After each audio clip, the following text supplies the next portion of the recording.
Shalom Aleichem, everybody. Welcome back to the Yiboneh Beit Midrash. Welcome home to Torah. A warm welcome.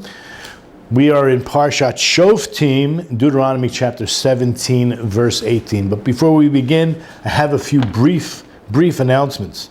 Number one, the Hebrew source sheets are available, right, by going down into the description box and clicking on the right book, the right Parsha, and check out the year as well, and you'll find the Hebrew source sheets. We want to learn Hebrew. We want you to learn Hebrew. So important, number one. Number two, we always teach about fundamentals. You may think, we're getting to the nitty-gritty of the Hebrew, but trust me, you will learn something about Judaism. We are continuing our fundraising campaign, which we distribute funds to the needy here in Jerusalem. So those who want to participate, this is now in the month of Elul. These funds will be handed out before the Chagim, the high holidays. So we are approaching 50% of our goal, and it's a big mitzvah to participate. Also, we're open to sponsorships. We're always sponsoring all the other classes, but somebody approached me and says, we want to sponsor here and again. So why not open to sponsorship? So when you send the email or the contribution, mention who it's for what reason, so that we can announce it. Like I'm going to announce right now that our shir tonight should be for Aliyat Neshama of Yaakov ben Naftali Hertz Schnell, and for the Refuah Shalema of a dear friend of mine, Chaim Aryeh ben Zelig Dovid HaKohen. Also, by the way, down below in the description box are links to previous classes, so you can learn other parts of the Parsha. We're only going to be learning like one verse. One verse. We're going to talk maybe, 45 minutes to an hour about it. Okay, so let's begin. As I mentioned, we are in Deuteronomy 17, verse 18, and it says, V'hoya kishivto al kisei mamlakto. Part of this parsha is telling us about the laws of the kings, different kings. And when he sits upon his royal throne, what he should do is write for himself 2 copies. He has to have a copy of the Sefer Torah that's placed in the treasury. He should remember where his wealth is coming from, and that's for himself. And then he has to carry a Sefer Torah around everywhere he goes so that he should know that he's not above the law. As we know, there are these corrupt politicians throughout the world that believe they're above the law. So the king is not above the law, but he has to keep the Torah as well. And so the Kosav Lo et Mishnei HaTorah Hazot. And it's Al Sefer Milifnei HaKohanim V'Levim, and it's written exactly as the previous Sefer Torah copy, word for word. This is one of the amazing proofs of Judaism and how we have kept the Torah, that so many books, whether you think of a Shakespeare or any other, well-known book, there are probably different volumes, different texts, for sure, when you talk about these other religions. So our text is the same text that we've had for 3,300 plus years. Okay, let's go into what the Kli Yakar has to say. The first thing he says is look at Rashi, Perish Rashi. By the way, on that page I gave you, to the very bottom paragraph. Perish Rashi. Imosal Kain, that if the king does exactly like this, he carries the Sefer Torah, he's listening and he's reading from it and he's learning from it, Kedehu shetitkayem malchuto. As Rashi says, for if he does this, he merits that his kingdom will remain established. Okay, in other words, you want to sit upon the throne or you want to remain upon the throne, right? When he sits upon his throne, he's going to have these copies of this. He's going to have one Sefer Torah he walks around with. And this is in order that he keeps the law. If the king is righteous, he'll remain on the throne. Okay, now just keep in mind, we're going to discuss 3 specific warnings for the king. That he shouldn't amass too much wealth, he shouldn't amass too many horses, and he shouldn't amass too many wives. So the word kisei, there's an acronym, Kaf, Samech, Aleph, an acronym for Kesef, the Kaf is for Kesef, shouldn't amass too much money. Sus, the samech is for sus, and the aleph is for isha. So that is the next thing that the Yakar brings down. He says, Remez ledavar, kisei reshe tevois, kesef, sus, and isha. Now, just to reiterate his point, that bischut shia nizhar bishloshtan, that in the merit of of observing and keeping and being careful in these three things that he's been warned about, Yizke liyeshev al kisei Hashem. So not only will he remain in his throne, but it's actually called the throne of God, that the king is sitting al kisei Hashem. As the verse says, actually it's in 1 Chronicles 29, verse 23. You see number 3 on the English source sheet. And Solomon sat on the throne of the Lord as king instead of David his father, and he prospered, and all Israel obeyed him. V'yeshev Shlomo al kisei Hashem. That is what the king Bezrat Hashem will merit. Rashi mentions right there, here it is appropriate to say that he reigned on the throne of the Lord. Why? Because the throne belongs to God. It's God's who decides who sits on it. And that's why it's considered the throne of God as well. Okay, therefore we're on the 4th line down. Lefikach tzarik lihizaher min hadavarim hamasirim libo min Hashem umavdilin beino lebeino. Therefore, it's incumbent upon the king. It's required for him to be extremely careful from these things, because they would remove his heart, right? They're distractions. They remove his heart from Hashem, and they will separate him. They'll separate him from God. Ki harbos kesef v'zahav, as we know, right? Something we all know. If we don't, now we know it. That increase of kesef and zahav, of riches, of wealth, meviu lidei shichas Hashem, that God forbid amassing wealth can bring one to forgetting Hashem. And you'll find this, just as a proof text, turn to page number 4, Deuteronomy chapter 8, verses 13 and 14. The part of the verse the Yakar points out was, V'kesef v'zahav yirbel loch v'ram levavecha v'shochachta et Hashem. The whole verse is, and your herds and your flocks multiply. This is by any person. And your silver and gold increase, and all that you have increases, and then very important, and your heart grows haughty.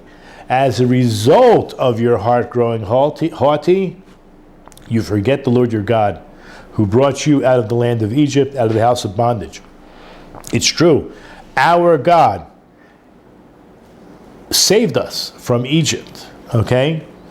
Now, that is our God. The first of the 10, we call them commandments, the Eser Mamarot, it says, I am the Lord your God who brought you out of the land of Egypt.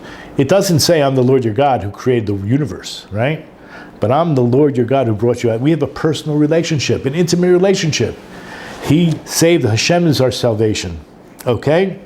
And that's going to be the main point of tonight's discussion. Okay, so far that's what we read. So that's about amassing wealth. That's number 1. The king should not amass too much wealth. Also, v'chein riboy susim siba lahasir bitchono me'Hashem. That the increase of horses is another reason why one would remove their trust in Hashem. V'yiftach b'sus v'rechev. And what they would end up doing is trusting, in modern terms, maybe tanks and airplanes, I don't know. But they would end up trusting their horses and their chariots, as it says in Isaiah chapter 31, verse 1. So it's number 5 on the source sheet.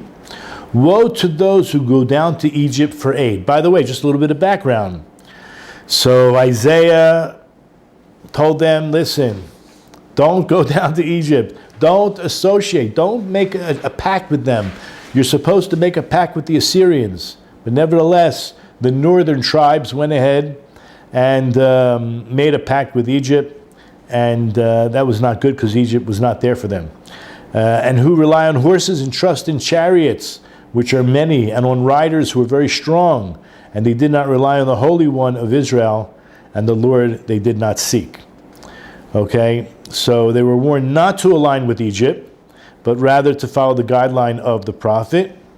And this is taking place, if I'm not mistaken, chapter 37 in Isaiah.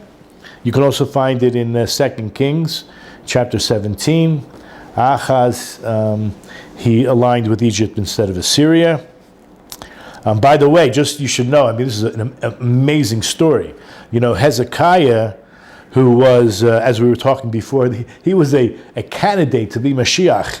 You know what he said when the Assyrians finally came to Yehuda and to Yerushalayim? He said, nobody leave the Beit Midrash. We're going to put armed guards. Can you imagine? It's like the opposite of today, right? Of what people do. You go and study and pray. Don't go out there. And a miracle occurred. 185,000 of the Assyrian soldiers died in a plague overnight.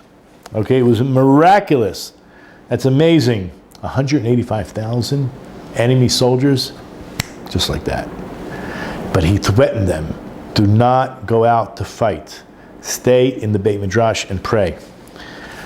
Okay, so basically we were just discussing this, and I just like in Hebrew, Hayo hayardi Mitzrayim la'ozra. You're going down to Egypt to seek help. Remember, they have, and I don't know what the horses are called, but there is such a concept called Arabian horses. In the Middle East, they're very well known for horses. The al susim yish'enu, right? This whole idea is you're going down because you're relying and trusting in the horses and the chariots. The al rechev. It's this is just in line with the point here that the king should not amass too many horses, and he shouldn't go down to Egypt as well, right? Nobody should go down to Egypt, but we'll talk about that shortly. We're going to quote the Rambam and see where that leads us. Okay, so V'zeh shenemar. This is what it says in our own verse 16 in our chapter. It's number 6. Only he may acquire many horses. He may not acquire many horses for himself, so that he will not bring the people back to Egypt in order to acquire many horses. I want you to understand, this verse is very cryptic. It's a separate mitzvah. Nobody should go down to Egypt to live. It applies to everybody. But the king should not bring the people back to Egypt in order to acquire the horses, because the acquisition of the horses, or too many horses, is not a good thing. And the Lord said, you shall not return that way anymore. We're going to see the whole mitzvah of not returning to Egypt shortly.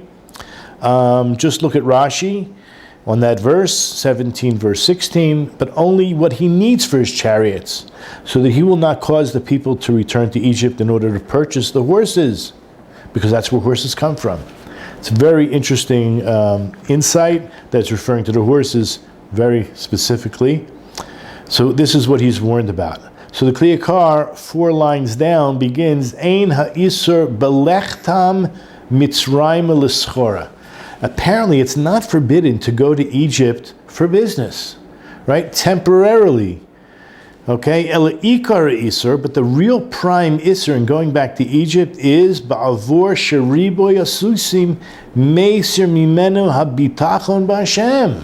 The whole point, the main point, I shouldn't say the whole point, the main point is not relying on these horses, because by relying on these horses, you're removing from yourself any type of faith and security in Hashem, that He will save you.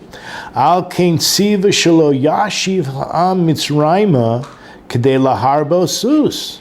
Therefore, it's a command, one of the 613 commands, not just to the king, but also especially to the king, not to return the people towards Egypt, back to Egypt, in order to increase your horses. Ki ilu hoya kol bitchono besus v'rechev. Because it's as if, right, the actions that you're doing show something, that you're trusting in these externals, the horses and the chariots. Aval lish'ar schoros mutar lelechet mitzrayma. But it is permissible to go down to Egypt to do business. V'tam ze yakar yoter mima shedivrei b'zeh kol maforshim. according to the Yakar. This is a very this reason that he's giving is much more precious, much more valuable than what all the other Meforshim speak about regarding returning down to Egypt. V'chein riboy nashim. Okay, and the third thing we talked about is having too many wives. They're gormim lahatos levavo me'im Hashem. Too many wives could cause one to turn away their hearts from serving Hashem. Kederek shenase l'shlomo, similar to what happened to Shlomo. I just have a few verses to talk about here. It says in 1 Kings, not 4:4, but 11:4. So you'll find that. Well, that's number 8, but let's look at number 7. In our own chapter 17, verse 17, and number 7. And he shall not take many wives for himself, and his heart may not turn away. See, it says, Lo yasur livavo, not to deviate, not to turn his heart away. Okay, by the way, how many can a king have? Up to 18. But not more. Look at number 8, 1 Kings chapter 11:4. And it was at the time of Solomon's old age that his wives turned away his heart after other gods. You see the Hebrew? Noshav hitu et levavo akri Elohim acherim. Okay, so this is a problem. And his heart was not whole with the Lord, his God, like the heart of David, his father. Okay, now, so basically, this sums up the first paragraph. This idea of the three categories are very well, I think they're very clear, that it's, first of all, it's not just the king. These lessons, like the Jewish people have lessons to learn from themselves, and hopefully they will spread to the world how to be a more moral, thinking person and trusting in Hashem. So too, whatever lessons there are for the king, we're also kings of our own home, we're also kings of our own body and our own nature. So there are obvious lessons that each human being should take to heart. Now back into our own verse, because it says that in verse 18, the katav lo et Mishnah HaTorazot. He's supposed to write this book twice, or have 2 copies of it. Kedei sheyikrabo. The point is that he should be reading in it and learning in it. V'yeda lihizaher mishalosh elu. It's so important that he's aware, conscious, and he's therefore is warned, and he has to be watchful from these 3 things. Don't go down the rabbit hole. Keneged ribuya kesef amar. Now, parallel to this idea of gaining too much wealth, it says in here, I have number 9 on the source sheet, 17 verse 20, which we're going to concentrate a little bit now, a few times. So that his heart will not be haughty over his brothers. Think about it. You know any rich people? I know plenty who are very humble, and they give away their wealth to great charities. But it must be a tremendous test, right? I ask Hashem, test me, you know? But anyway, so that you will not become haughty. Lebilti rum levavo me'achav. This is what the verse is saying, so that the heart of the king will not be haughty over his brothers. And it continues, so that he will not turn away from the commandment either to the right or to the left. So basically what we just said about the haughty part, that's because of the increased wealth. And then regarding the women, keneged riboy nashim, that's what I just read, so that he will not turn away from the commandment either to the right or to the left. Okay, as we said, the word sore, we pointed out earlier, that means to be turned away, like King Solomon and like the other commandment. Okay, now what about Kederech Shenemar Lamala? Right, in verse 17. That's what I was referring to. In verse 17, we use the word sore. It says, actually 17, where is it?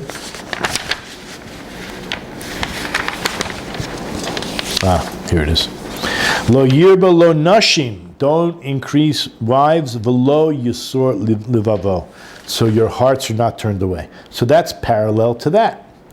And then what about the increase of horses? Keneged riboy hasusim amar. Now that you also find at the end of verse 20.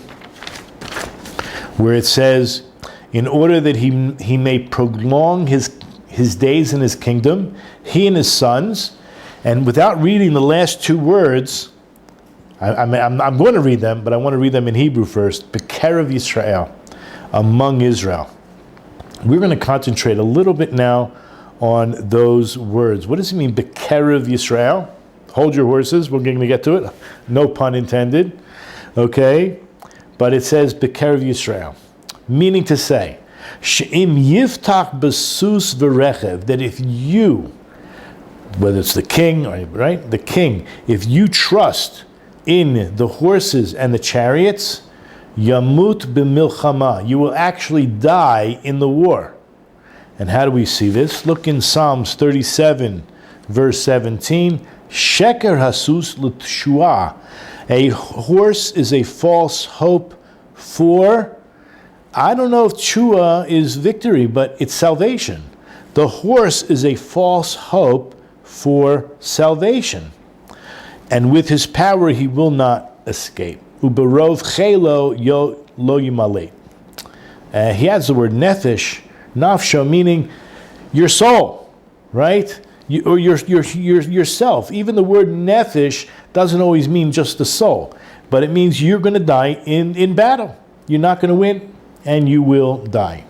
Aval, but im yiftach b'teshuas Hashem. But if you trust in the salvations of God, yarich yamim v'lo yamus, then you will have a long life, and you will not die. Now, truth be told, it sounds like we're talking about a physical life. It's not just a physical life. We're also talking about Olam Haba and eternity as well. Okay, in other words, different levels of understanding. Now here we're going to get into Bekerev Yisrael, the last two words of 1720, number 9 on the source sheet. What does it mean? In order that he may prolong his days in his kingdom, he and his sons among Israel. It says it. I'm not making this up. You can't make this up. What in the world does it mean among Israel? Well, the Yakar says, Shahaboteach besus v'rechev, that if one trusts in these external forces like the horse and the chariot, mivakesh Yeshua ve'ezer me'artzos ha'amim. I'm not even going to say it's as if. We already saw the whole idea of going down to Egypt was to get these horses. So if you're trusting in the horse and the rechev, the chariot, it is as if, I have a hard time saying that, it's requesting salvation and help from other nations. Because it says, Bekerev Yisrael, you're going to find your salvation within Israel. V'lo bekerev, right? So in other words, he's requesting by looking for the salvation through the source and the rechev, you're putting your trust, you're putting your salvation in other nations, and not Bekerev Yisrael, and not within Bekerev Yisrael, not within Israel. Now I want to reiterate, the name Israel is the name of our God, the God of Israel, the land of Israel, the Torah of Israel, and the people of Israel. So it says Bekerev Yisrael. What are we talking about here? I think we're talking about all of the above. Okay? Kederach Shneimar, as it said in, we've mentioned verse 20. No, I'm sorry, it's not 20. So the verse he's quoting is the Isaiah 31 quote, verse 1. Woe to those who go down to Egypt for aid. Right? As long as you're looking to these external things for your to win the war, right? Hashem is your salvation. Hashem is your help, not these other nations. Right? But if, provided you don't increase horses, then what is the result? Az yamatse teshuas bekerev Yisrael. Then you will find your salvation bekerev Yisrael, within Israel. V'lo me'artos ha'amim, and not amongst the lands of the nations. I just want to give a little bit of background. Every nation, except Israel, but every nation has a administering angel, okay, which these nations, sometimes the individuals, are not going directly to God. They're using these intermediates, angels in order to get to God. I mean, you just think about Christianity for an example, right? They think they have to go through somebody. It's almost natural for the non-Jew to think that way, almost, because they do have, only Israel has just straight. That's what Yisrael means, Yishar El, straight to God. But the non-Jew, they have administering angels, so they think they have to go through their ministering angels, and it's like all fake news, but in other words, they've bought into this religion of paganism. They don't think it is. They think it's monotheistic, because they think they believe in the one God. But they're using external forces to get to that one God. I mentioned this before. When we say the Shema, we put our right hand over our face. The thumb is called the Godel. That's the large. Godel means the great. That's the Jewish people. We're supreme over all the other nations. We have four, we'll call them paradigm examples of nations, right? The four Malchiyut that we were exiled with, starting with, we'll call it Babylon, and then Persia or Mede, and then Greece, and then Rome. Okay, these fingers all have knuckles. Everyone has knuckles, but there's three joints. There's three joints, right? So, what about the thumb? The Jew, it says, you shall live apart. You shall not be like the other nations. See, the thumb doesn't have three joints. It doesn't have an intermediate joint. It goes straight to Hashem. This is what Yisrael, Shema Yisrael, Hashem Elokeinu, Hashem Echad. The Lord is one. So listen, Israel. The Lord is our God, the Lord is one. But also we have a rule that one should go to a Jewish court, not to a non-Jewish court. Rashi says, and many explain, this is like Avodah Zarah. If you go to these courts, these are non-Jewish court. They have a different system of justice. For a Jew, shouldn't go there because it's like idol worship. It's like, because when you're saying your system is grand, your system is better or good, when we have our own system, to use our system which God gave, that's appropriate for a Jew. For a Jew should not go to, of course, there's exceptions, and we can talk about that. Go to your local Orthodox rabbi. But when you make your own claim, you should make sure to go to a Jewish court first. Otherwise, it's likened, Avodah Zarah, like you're giving credit to those administering angels that are overseeing these other nations. So that's, I think, when he's talking about Bekerev Yisrael, and he says, Lo me artos ha'amim, specifically within Israel, and not amongst the land of the nations, it's referring to many factors. The Torah, the people, the land for sure, and the God of Israel. And there's another hint, V'od remez od, Yisrael nosha b'Hashem, that the Jewish people, it says Israel, will be saved. Nosha b'Hashem, they will be secured and saved. Hamithalek bekerev Yisrael. By Hashem, when they walk amongst Israel, when they walk within Israel. When I first became religious and I learned there's such thing as karet, that was, I think, what really got me. You know, karet means to be cut off from the Jewish people. There's certain sins that if you perform these sins, you are cut off from the Jewish people. Obviously, there's different opinions about what karet is, but it literally means cut off. Who would want to be cut off? And then you have two very important positive mitzvahs. Normally, positive mitzvahs don't carry hardly any punishment, but there are two that carry the most severe of karet, of being cut off. And that's the Brit Milah, which Baruch Hashem I had, and the other is Korban Pesach. Well, when we have it. So at least, go through the motions of eating matzah, eating the afikomen, right? Not wanting to be cut off from the Jewish people. So this is something that many people are not aware of. Who would want to be cut off from the eternal nation, from the special chosen nation? Who? Nobody I know. Anyway, so he says there's a verse in chapter 23, verse 15 of Deuteronomy. It's 15. Number 11 on the source sheet. It says like this, for the Lord your God goes along in the midst of your camp. It's number 11 on the source sheet. It's clear as day. It's Hashem your God. Mithalek bekerev mechanecha. Hashem is within the camp of the Jews. He's there. to rescue you and deliver your enemies from before you. Therefore, make sure to keep your camp holy, so the heathen should not see anything unseemly among you and would turn away from you. It's unbelievable. What a beautiful verse. And hopefully you can understand it on a deep level. Not to separate yourself from the Jewish people. For those B'nai Noach who are listening, you've accepted the God of Israel as the true God. You've accepted the Jewish people because you accepted the Torah, and the Torah says that the Jewish people have a mission. Help us. Help yourself. Don't work against us.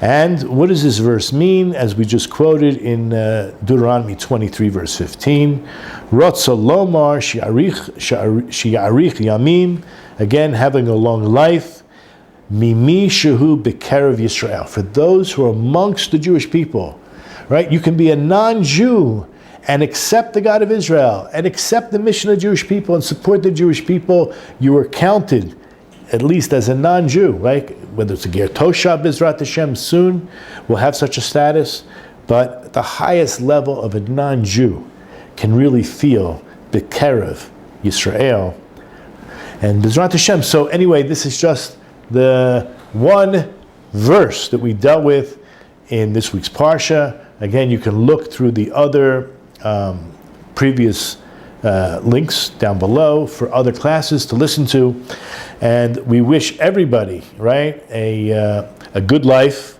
a good week, a good Shabbos, and we'll all see you, B'ezrat Hashem, next week.